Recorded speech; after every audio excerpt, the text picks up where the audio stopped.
MBBS in abroad. Apollo MedSkill 6 years of MBBS program will be completed in 35 lakhs only.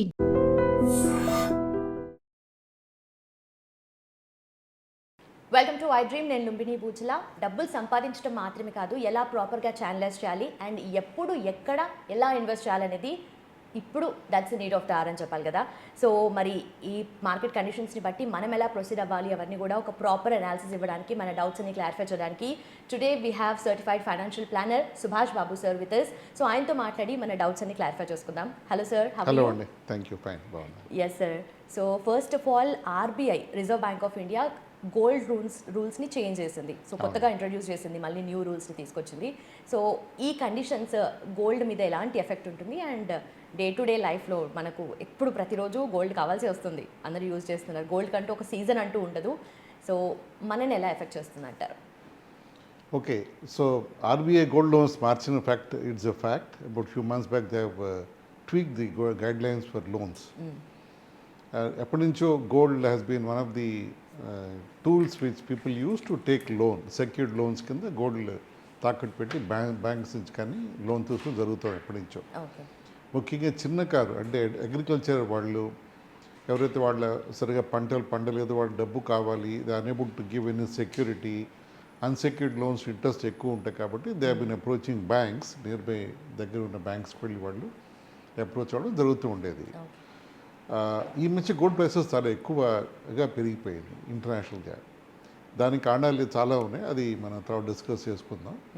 దాదాపు ₹1,00,000 వరకు వెళ్ళిపోయింది gold prices for 24 carrot 10 gram gold అది. So ఇలా అయినప్పుడు కొంచెం transparency కానీ లేకపోతే comfort to borrowers and also lenders రెండు కూడా కొంచెం కాంప్రమైజ్ అవుతుందని, డైల్యూట్ అవుతుందని ఆర్బీఐ గట్టిగా నమ్మినట్టు ఉంది. మోస్ట్ ప్రాబబ్లీ నా అసెస్మెంట్లో they came with set of rules, guidelines. First and foremost is loan to value ratio, LTV అంటారు దాన్ని. అంటే అసెట్ పెట్టినప్పుడు దానికి ఎగేస్తే ఎంత లోన్ తీసుకోవచ్చు అనేది ఇంతకుముందు దాదాపు 80-85% వరకు ఇచ్చేవారు 2.5 lakh లోన్స్కి. ఇప్పుడు దాన్ని 75% దాకా చేస్తారు. అంటే beyond 75% you can't, they will not lend against any gold object. అంటే ₹100 కానీ గోల్డ్ పెడితే అప్ టు ₹75 వరకు లోన్ తీసుకోవచ్చు బారోవర్. అది కూడా బారోవర్ పేయింగ్ కెపాసిటీ ప్రూవ్ చేయాలి, రీపేయింగ్ కెపాసిటీ కూడా చూపించాలి. ఎందుకంటే క్యాజువల్గా తీసేసుకుని తర్వాత అలా కాకుండా they would like to ensure that this money is being well spent. So ఇప్పుడు మాక్సిమం వచ్చేసి 75%. కరెక్ట్, మ్యాక్సిమం 75% ఎల్టీవీ అంటారు దాన్ని. తర్వాత ఇంకొక ఇంపార్టెంట్ పార్ట్ అంటే వాల్యుయేషన్ అండ్ ఓనర్షిప్. ఇది కొత్తగా క్లాస్ తెచ్చారు యాక్చువల్గా.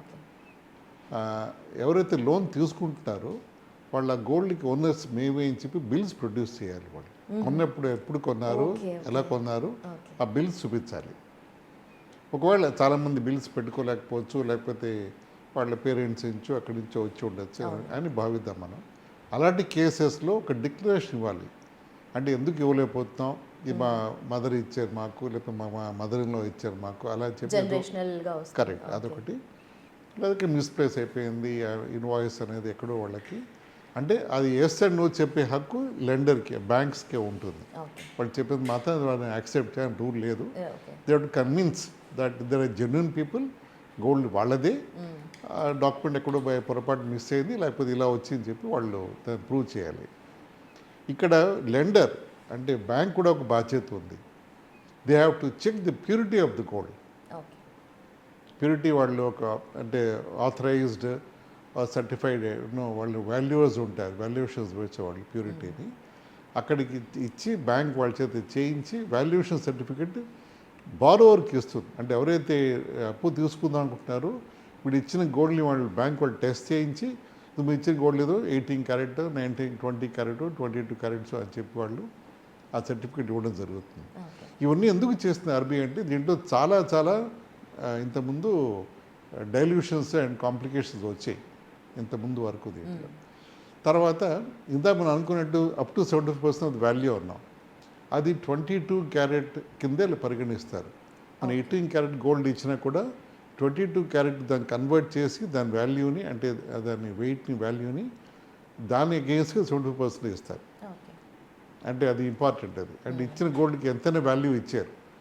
అది 22 క్యారెట్ వాల్యూ ఇంత ఉంది, దాన్ని 18 క్యారెట్ అయితే ఇంత అవుతుంది అని చెప్పి కన్వర్ట్ చేసి దానికి అగేన్స్ట్గా ఇస్తారు తప్ప they not be going forward with the complete ఇది 18 క్యారెట్ ఇస్తే మనకు 22 క్యారెట్స్ కదా కొంచెం వాల్యూ తగ్గుతుంది వాల్యూ తగ్గుతుంది.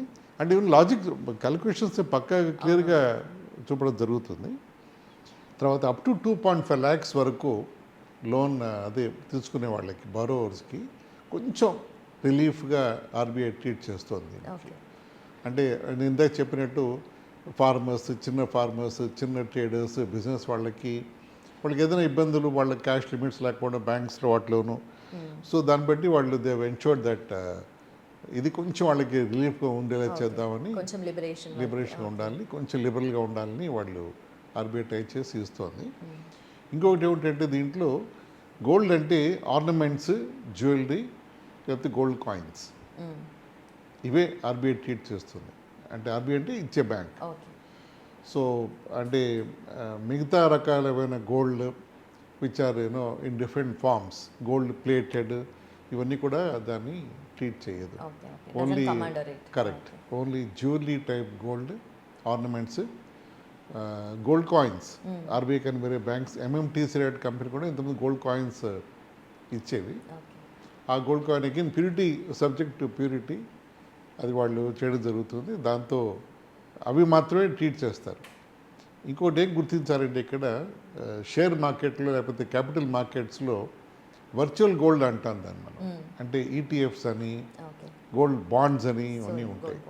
దానికి అగేన్స్ట్గా ఆర్బీఐ ఈ లోన్ దానికి ఇవ్వదు. దానికి వేరే మార్గాలు ఉన్నాయి. దానికి అగేన్స్ట్గా అది సెక్యూరిటీగా లోన్ తీసుకోవడం దానికి వేరే నార్మ్స్ అప్లై అవుతాయి. గోల్డ్ లోన్ కింద అది రాదు. సో ఇవన్నీ చాలా ఇంపార్టెంట్ అని మనం అనుకోవాలి దీంట్లో. సో మనం అనుకున్నట్టు ఒకటి ఎల్టీవీ చాలా పెద్ద పారామీటర్, అప్ టు 75% తగ్గించేసారు 85% నుంచి. దానికి కారణం ఇందాక మనం డిస్కస్ చేసాం. డెఫినెట్గా ఎక్కడో అది మిస్యూజ్ అయింది ఆ వాల్యుయేషన్స్. తర్వాత ఈ మధ్య ఎక్కువ వాల్యూ పెరిగిపోవడం గోల్డ్లో కూడాను. చాలామంది ఈజీగా గోల్డ్ లోన్స్ రేజ్ చేయడం, కట్టలేకపోవడం, ఆ గోల్డ్ ప్యూరిటీ లేకపోవడం, ఇవన్నీ చాలా ఇబ్బందులు బ్యాంక్స్, ఫైనాన్షియల్ ఇన్స్టిట్యూషన్స్ ఫేస్ చేసినట్టున్నాయి. తర్వాత 22 క్యారెట్ గోల్డ్ అని చెప్పాను, వాల్యుయేషన్స్ దాని మీద ఆధారపడి ఉంటాయి. తర్వాత బారోవర్స్ వాళ్ళ ప్రూఫ్ ఆఫ్ ఓనర్షిప్ చూపించాలి ఆర్బీఐకి, అంటే ఇచ్చే లెండర్ బ్యాంక్కి ఆ డిక్లరేషన్ ఇవ్వాలి దానికి. తర్వాత వాళ్ళ పేమెంట్ క్రెడిబిలిటీ చూపించగలగాలి. బారోవర్స్ ఎలా కడతారు మీరు, కరెక్ట్, ఈ గోల్డ్ లోన్ తీసుకుని ఏం చేస్తారు మీరు అని ఫస్ట్ అడుగుతారు బ్యాంక్ లెండర్స్. సో దాంతో మా బిజినెస్ పెట్టుకుంటే ఎంత వస్తుంది అంటే వాళ్ళు they understand the mechanics, how it works. అప్పుడు వాళ్ళు డెఫినెట్గా ఓకే మనం ఇస్తే ఆ లోన్ వాళ్ళు సరిగ్గా వాడుకొని మన పేమెంట్ వస్తుంది అని గ్యారంటీ ఉంటుంది ఆ లెండర్స్ అన్నమాట. ఇలా చాలా నార్మ్స్ అన్నీ ఇప్పుడు ఆపరేషన్లు ఉన్నాయి. కొంచెం ఇబ్బందిగానే ఉంది చాలామంది వ్యక్తులకి ఈ లోన్స్ ఎవరైతే తీసుకుందాం అనుకుంటున్నారో వాళ్ళకి. కానీ తప్పదు, we have to follow the rules and go forward. అలా అనుకోవచ్చు దాన్ని మనం. దట్స్ మై వ్యూ అండి దీంట్లో. Done sir. So and also one more doubt sir. So ఇది ఇంప్లిమెంటేషన్లో ఉందా ఇమీడియట్గా? వచ్చేసింది, ఇంప్లిమెంట్లో ఉంది. Okay, fine sir, thank you so much. So చూసారు కదా, గోల్డ్ లోన్స్ తీసుకోవాలి అంటే ఎలాంటి జాగ్రత్తలు మనం తీసుకోవాలి అండ్ దానికి ఉన్న రూల్స్ మాత్రం డెఫినెట్లీ మనం ముందే తెలుసుకోవాలి. ఎందుకంటే మనం అక్కడికి వెళ్ళిన తర్వాత గోల్డ్ లోన్ తీసుకునే టైంలో ఏది మనకు షాక్గా అనిపించదు కాబట్టి. So be careful. Thank you so much for watching.